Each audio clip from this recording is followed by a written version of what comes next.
Bine ne-am regăsit, dragi prieteni! Subiectele principale ale analizei noastre de astăzi pentru ziua 988 a războiului din Ucraina sunt: Politico scrie că Biden intenționează să cheltuiască 6 miliarde de dolari pe arme pentru Ucraina înainte de inaugurarea lui Donald Trump. Institutul pentru Studiul Războiului a analizat lovitura cu drone ucrainene asupra navelor rusești în Marea Caspică. Ce spun aceștia? Potrivit Politico, administrația președintelui american Joe Biden intenționează să folosească toate fondurile rămase alocate pentru Ucraina, pentru ajutorul militar al Ucrainei, până în ziua investirii lui Donald Trump, 20 ianuarie 2025. La sfârșitul anului fiscal 2024, care s-a încheiat pe 30 septembrie, administrația Statelor Unite mai aveau peste 6 miliarde de dolari în ajutor militar pentru Ucraina. Acum, conform datelor furnizate de către Politico, administrația Biden are la dispoziție 4,3 miliarde de dolari pentru furnizarea de arme din depozitele armatei americane, care apoi sunt înlocuite, și alte 2,1 miliarde de dolari pentru achiziționarea de arme în baza contractelor cu industria de apărare americană. Potrivit Politico, Casa Albă vrea să folosească aceste fonduri cât mai curând posibil, astfel încât Ucraina să aibă suficiente arme pentru a contracara acțiunile ofensive ale Rusiei, chiar dacă Trump refuză să continue ajutorul. Interlocutorii Politico subliniază însă că de obicei durează luni de zile pentru a trimite armele alocate de către SUA în Ucraina, astfel că pachetele anunțate în următoarele săptămâni este puțin probabil să ajungă în întregime înainte de sfârșitul lunii ianuarie 2025, când Trump va putea suspenda transportul de arme. O altă problemă, au declarat surse pentru Politico, este lipsa de arme suficiente în stocurile americane. Înlocuirea acestora, care este plătită din cele 6 miliarde de dolari alocate, poate dura mult timp.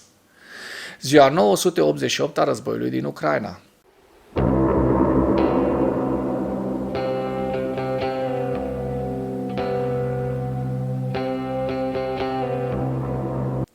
Potrivit statului major al forțelor armate ale Ucrainei, în dimineața zilei de 7 noiembrie 2024, pierderile totale în lupta ale Rusiei de la începutul invaziei neprovocate asupra Ucrainei se ridică la aproximativ 704.300 de militari.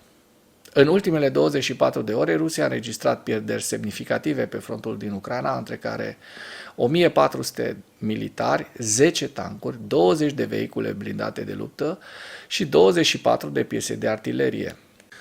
Dacă până în acest moment ai găsit informații utile în material, contribuie cu un like și cu o distribuire a acestui videoclip pentru a ajunge la cât mai multă lume.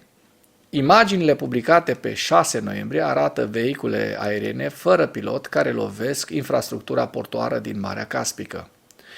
Experții Institutului pentru Studiul Războiului au sugerat ce nave rusești cu rachete și corvete din Marea Caspică a Republicii Dagestan ar fi putut fi avariate de dronele ucrainene ieri, pe 6 noiembrie. Forțele ucrainene ar fi lovit pentru prima dată baza navală rusă din Caspiansk, în Republica Dagestan, avariind mai multe nave purtătoare de rachete ale flotilei rusești caspice. Se observă că dronele ucrainene au lovit baza navală, dăunând fregate din clasa Tatarstan și Dagestan și posibil mai multe corvete din clasa Buyan din apropiere. Totodată, potrivit raportului, șeful Republicii Dagestan, Sergei Melikov, a declarat pe 6 noiembrie că trupele ruse au doborât o dronă ucraineană deasupra Mării Caspice, fără a preciza care au fost consecințele. Imaginile din satelit obținute pe 6 noiembrie indică prezența probabilă a 3 nave rusești din clasa Buyan, 2 nave din clasa Buyan M, o navă din clasa Tarantul, o navă din clasa Chita și o navă din clasa Karakurt, disponibile în ziua atacului în portul Caspic.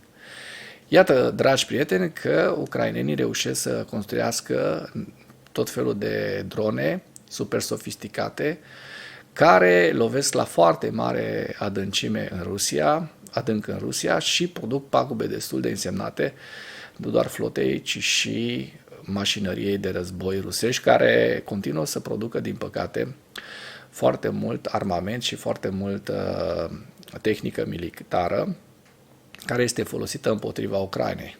În ceea ce urmează, vă prezint un slide cu evoluția de ieri a celor mai importante fronturi din Ucraina și cu principalele știri din presa ucraineană. Hărțile sunt creația Institutului pentru Studiul Războiului.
Mulțumesc pentru vizionare. Dacă vrei să susții acest canal, abonează-te la Animatura. Apreciez mult asta.